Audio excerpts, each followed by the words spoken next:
नमस्कार, आप देख रहे हैं ग्रेटर जम्मू। मैं पंकज खजुरिया। इस समय इलेक्शन का सीजन चल रहा है और आज इस संदर्भ पे जो है वो भाजपा की तरफ से डॉक्टर जितेंद्र सिंह जो पीएम हैं मीडिया से इंटरेक्ट करते हुए नजर आए। क्या कुछ पूरा रहा इंटरेक्शन का प्रोग्राम, आइए देखिए। पाए थे और इस तरह से बहुत सारे जो अच्छे प्रावधान, जो अच्छे तजुर्बे, जो अच्छे प्रयोग देश भर में किए गए थे, यहाँ नहीं किए गए। जो अच्छे रिफॉर्म्स वहाँ लाए गए थे, यहाँ नहीं लाए गए, वो लाने शुरू हुए।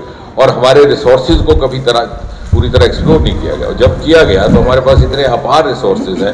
अभी जैसे ये पर्पल रेवोल्यूशन और लेवेंडर की बात हुई है, अब इसका अनुसरण उत्तराखंड में हो रहा है, इसका अनुसरण हिमाचल में हो रहा है, अरुणाचल प्रदेश में हो रहा है, और वहाँ हम गुलमर्ग और भद्रवाह से शुरू हुए थे और हम डुगडू की तरफ और बिलावर की तरफ भी बढ़ रहे हैं। So is going to give a quantum jump. किसी प्रकार से स्पेस टेक्नोलॉजी का हम हिस्सा ना थे, अब हम उसका भी हिस्सा बन गए। The first ever department teaching and this, I mean, this is information which doesn't find much coverage in the news. The first ever teaching department of space technology in India after Trivandrum was set up in Jammu about 4 years back. And हमने इसका नाम रखा Satish Dhawan space centre, क्योंकि सतीश धवन जम्मू कश्मीर के वासी थे और जम्मू कश्मीर में इस बात की जानकारी नहीं थी। तो हमने कोशिश की है कि हम जब जम्मू कश्मीर को भारत की मुख्य धारा का हिस्सा बनाएंगे, मानसिक स्तर पर भी और अलग अलग भिन्न भिन्न सेक्टर्स को लेकर के भी, तो obviously we will be a contributor to that growth story. किसी और का question on the subject? Sir एक मिनट सर, एक मिनट प्लीज सर, सब्जेक्ट पर, इसी विषय पर।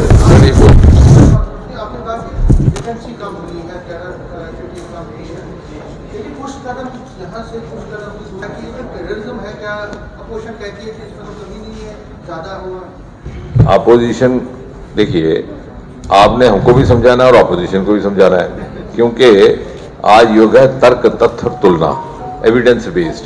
अपोजिशन को आप ये कहिए कि जब उनका मन किया शाम को यकायक उठे, बिना टूर प्रोग्राम के, बिना बताए हुए आदूज में जाकर के कबाब खाने का मूड किया, फिर जा पाए कि नहीं जा पाए?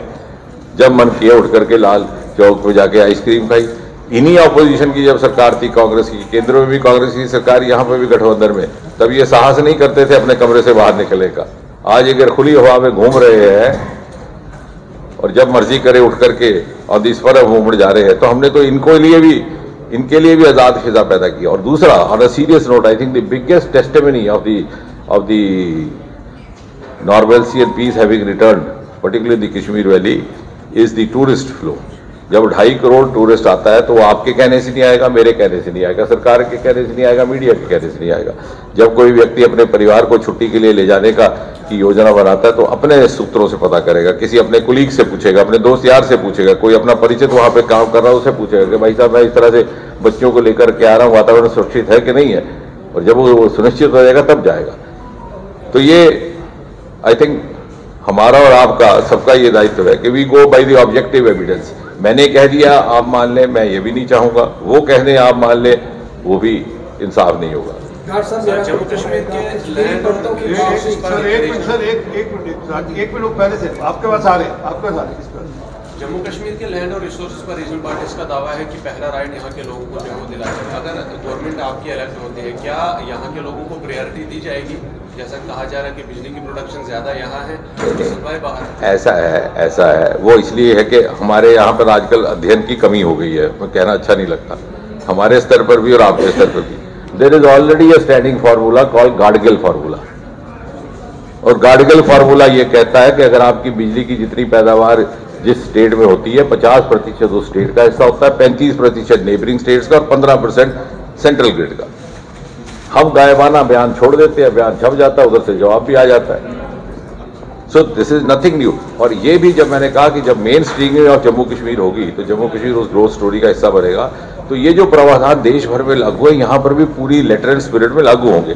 शायद पिछली सरकारों ने 370 की आड़ में ये जो हमारे पब्लिक वेलफेयर के इस प्रकार के प्रावधान थे उनको लागू नहीं होने दिया, क्योंकि 370 मैंने तो जैसे उस दिन भी कहा, was exploited and abused most by those who were its protagonists। अब छोटी सी मुझे मिसाल दीजिए, और शायद आपको भी याद ना होगा क्योंकि पीढ़ी बदल गई राजनीतिज्ञों की और पीढ़ी बदल गई पत्रकारों की भी।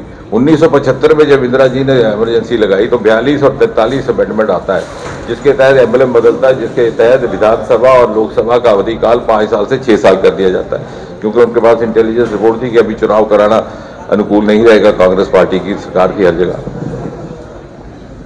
यहां पर नेशनल कॉन्फ्रेंस की सरकार थी, शेख अब्दुल्ला उस समय मुख्यमंत्री थे, तुरंत उसको अपना लिया गया। विधानसभा का कार्यकाल 6 वर्ष हो गया, ठीक है साहब।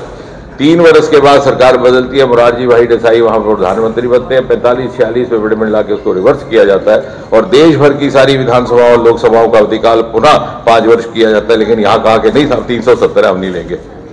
यानी जब सूट करता था तब 370 भूल गए, जब उसको वापस करना था। और 5-6 अगस्त 2019 तक, जब तक 370 था, उसके बाद विधानसभा अब जो चुनाव हो रहा है ये 5 साल के लिए हो रहा है, ये 6 साल के लिए नहीं हो रहा। ये हमारे ध्यान में शायद ये बात हो, अभी तक जो चुनाव होते रहे वो 6 साल के लिए होते रहे। और यहाँ की जो नेशनल कांग्रेस सरकारें थी वो 370 की आड़ में उसको रोके हुए थी। तो कहने का तात्पर्य ये कि ये सारे प्रावधान जो जनहित के लिए थे उनको रोका गया था। 73-74 अमेंडमेंट की जैसे बात हुई, नहीं लगाने से जो राशि आती थी केंद्र से वो प्रदेश सरकार के मंत्रियों के पास जाती थी, जो अन्यथा चुने हुए प्रतिनिधियों के पास जानी चाहिए थी। और यही राशि अब जाती तो इसमें किसी की शनाख्त या किसी की आइडेंटिटी में फर्क नहीं पड़ता। लेकिन वहां पर, और ये प्रावधान लाया कौन था? 73-74 अमेंडमेंट कांग्रेस सरकार राजीव गांधी प्रधानमंत्री के समय में आई थी, उन्हीं की सरकार यहाँ गठबंधन ने रोके रखा। तो ये सारा एक वेस्टेड इंटरेस्ट था जो ऑपरेट कर रहा था। वही वेस्टेड इंटरेस्ट जिम्मेवार है वो 10% 8% वोटिंग के लिए भी।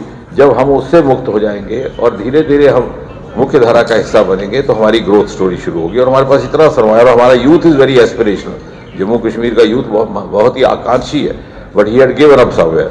तो वो भी जब उभर के सामने आएगा तो we will be a proud participant in India's growth story.